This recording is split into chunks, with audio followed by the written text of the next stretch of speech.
Welcome to another edition of Marriage Advice TV. Today's topic is, how will I know I'm in love?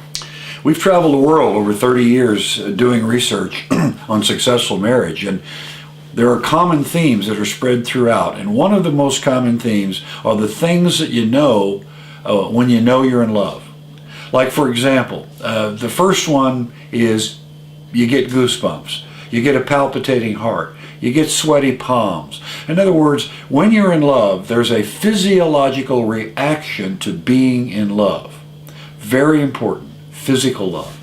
Number two, there's an emotional reaction to being in love. It's when you think about the one you love, you feel happier. Your day feels better. It makes a smile come over your face almost instantly. It's an emotional reaction thinking about the one you're in love. The third is what we have learned. We call it positive worry.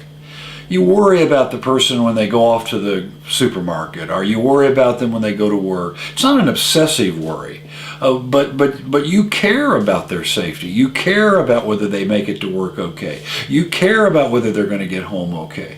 It's positive worry. They're preoccupied with a degree of worry that's a healthy worry. Not an obsessive worry, but it's important that they say to themselves, I worry about you because I love you so much.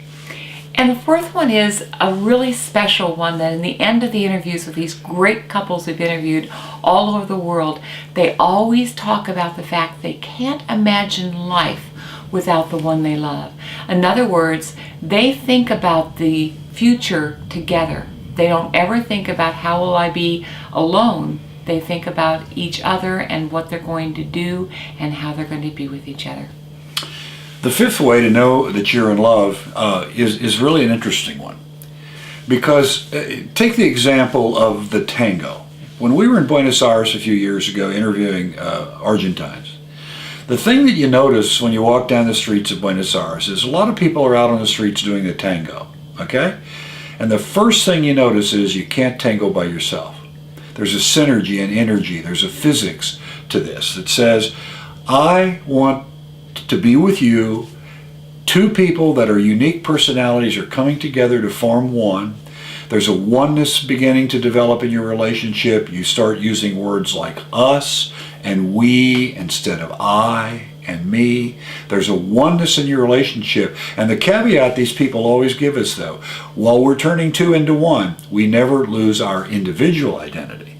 People in love do not give their individual identities away, but they recognize that their relationship is very, very important when they think of themselves as us and we. And the sixth one is what we call preoccupied with love. In other words, when you get up in the morning, you think about the one you love. When you're making lunch, you think about the one you love. When you go to bed at night, you're thinking about the one you love. It's that difference of where your thoughts are. You're not wondering about things. You honestly spend a great deal of your time thinking about that person and knowing that you're in love with them. And the seventh, and final way that you know you're in love is really a simple one. You have the ability to say it out loud.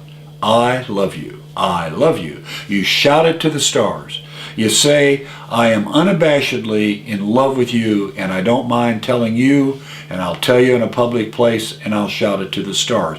People that have this great difficulty in saying I love you, sometimes we say to them, you might want to reconsider how much you really love this person if you can't say it. They need to hear it. You need to say it. Thanks again for being with us in Marriage Advice TV. Look forward to seeing you next week. Bye-bye.